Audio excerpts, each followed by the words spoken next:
Sabi nung iba, fake news. Fake news daw tayo, mga bossing.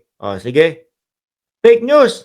Okay, dito tayo sa fake news. Ibalita na po natin yung fake news, mga kababayan. Eto na po, ayan. 7,000 strong force to arrest Duterte, no? Ayon daw po sa report, mga kababayan. Sabi ko, ano kaya ang ipapatunay ko dito kung sakali? No? Ano kaya yung ipapakita kong video kung para mapatunayan sa taong bayan na totoo 'to? Hindi kaya ito konektado? Puwede na kaya puwede na kaya ho siguro 'yan, mga bossing? Ayan, tanggalan ko na lang ng um, audio, 'no, para hindi tayo ma-copyright. Hmm. Full battle gear, sabi ni Music Channel. Talaga? Maniwala ako kung totoo. Hmm. Hindi naman namin kayo hindi hindi namin kayo pinapaniwala. Walang problema, tinatakot namin kayo. 'Di ba kabado pa naman kayo, tapos ang sasabihin niyo, subukan niyo lang arestuhin ang dating Pangulong Duterte. Magkakaalaman. Anak ng tinapa, hindi nga kayo makalutang sa ano, sa pa-EDSA-EDSA. Tatapang sa comment section at tatapang mag-vlog ng mga vlogger nila. Magkakaalaman kapagka hinuli si Buloyski. Inang yan. Ayun si Buloyski. Swak sa oblo. May nagawa ba kayo? Wala din. 'Di ba? Naalala nyo, mga boss, nung panahon na hinuhuli o hinahanap si Buloyski, halos ganito lang. Halos ganito din yung eksena, mga kababayan. Ayan, No? Ayan, halos ganyan mga kababayan. 'Di ba? Tapos po sabi ng mga DDS, subukan nyo lang arestuhin si Buloyski. Meron pang sasabi, maghahalo ang balat sa tinalupan. Ano po nagawa nila? Nasa si Buloyski, nandun sa oblo. 'Di ba? Nandun sa oblo. Mga nakaraang buwan, ano sinasabi? Yung ICC wala naman, tagal-tagal, naiinip pa ho sila. Ngayon dumating, mga bossing, subukan nyo din. Yan ulit ang sinasabi nila. Subukan yung arestuhin ang tatay namin. Hindi kaya pumunta sa Hong Kong, no? Pumunta sa Hong Kong kasi may arrest warrant talaga. At take note mga bossing. Sa Hong Kong nagpapaliwanag. Di ba? Sa Hong Kong nagpapaliwanag. Sabi ko naman kung Thanksgiving lang 'tong yung sinasabi nitong mga event na ito, mga bossing, siguro hindi naman mababanggit o hindi tatakbo o hindi sasabihin ng dating Pangulong Duterte na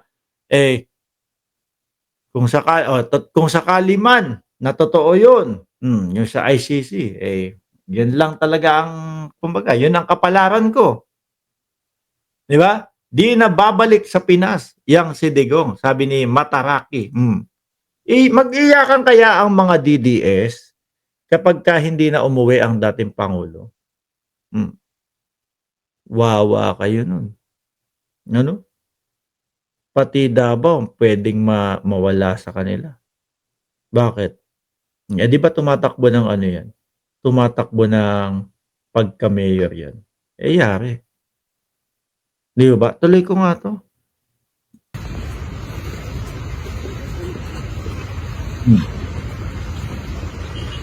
Sabi naman po, mga kababayan, handa lang ang ating gobyerno sa kung ano man yung mangyari. Dapat yung mga ganyang mga sinasabi ng gobyerno, alam nyo na no? Ang tagal nyo nang binabash, ang tagal nyo nang hindi gusto ang gobyerno. Kailangan alam nyo na yung lakaran ng gobyerno. Di ba? Alam ko ako naniniwala ako kung sakali na si Pangulong Bongbong Marcos yung nagpapauna dito, mga bossing, sa pag-aresto kay Digong. Kumbaga parang, "O sige, hayaan na natin ng ICC na makapasok."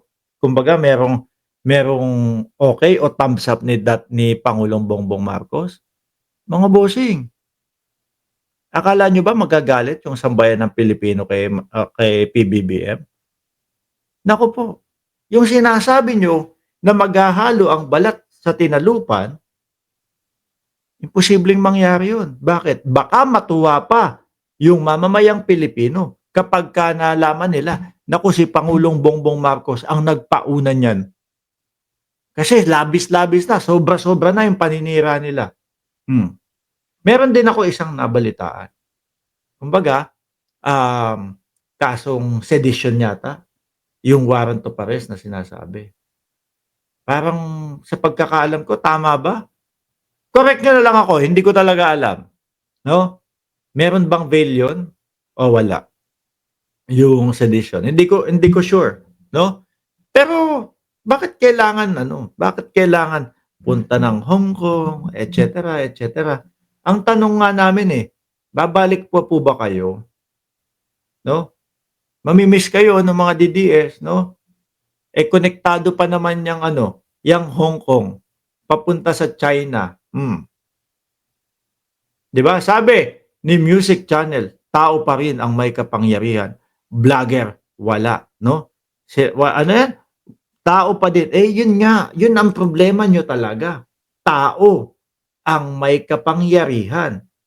Ang majority ng taong bayan, hmm, nakasuporta sa gobyerno. 'Wag na kayong makipagtalo sa akin kung sasabihin niyong madami kayo, ano? 'Pag pinagkumpara natin 'Pag pinagkumpara natin yung sumusuporta sa gobyerno at sumusuporta sa inyo, kita namin lahat yung paedsa-edsa ninyo. Kita namin lahat yung mga comment section niyo diyan. Sasabihin niyo, pupunta kami. Dating pangulo, kasama mo kami sa laban. Tapos kayo wala naman, 'di naman kayo pupunta, 'no? Wala namang hindi naman kayo pupunta. Hmm.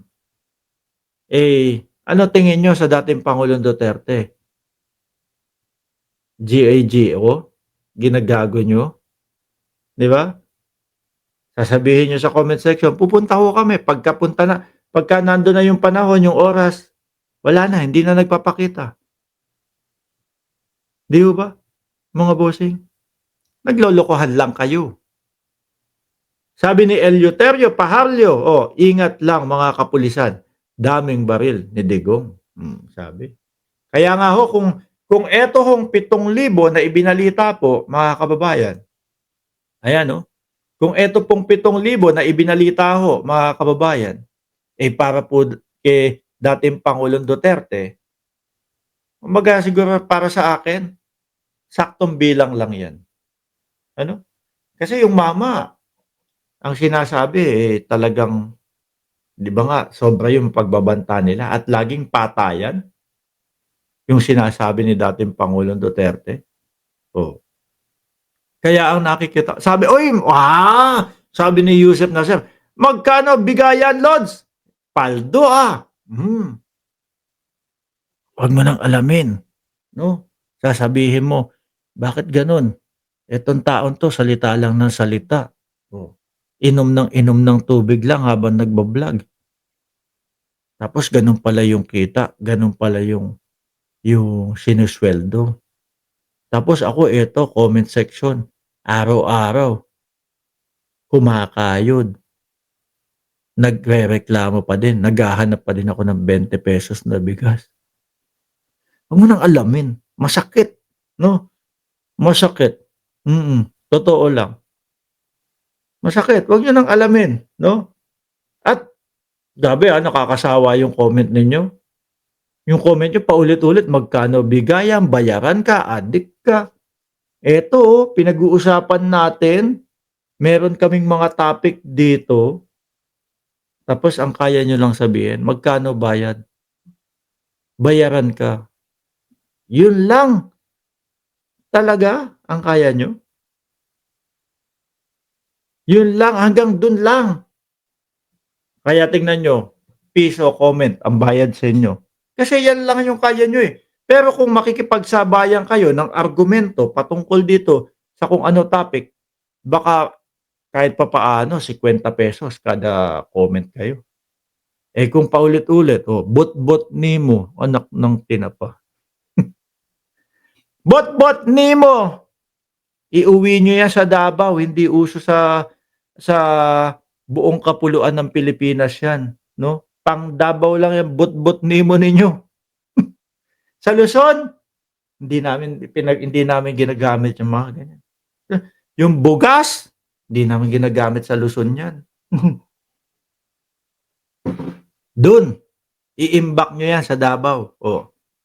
Palagay ko, eh, kokonti na lang naman kayo. 'Di ba, MaxSafe? Work hard para may kakainin. Eh, wala, mahina ho yung mga ka-DDS, eh.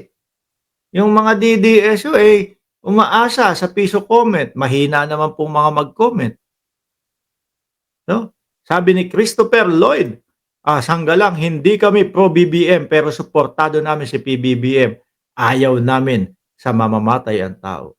Sabi ni Frank, "Mabayag, akala ko maisog yang matanda na yan, duwag pala." Uy, gagalit si Banat Bay, bakit daw iniisip natin na tumakas si dating Pangulong Duterte.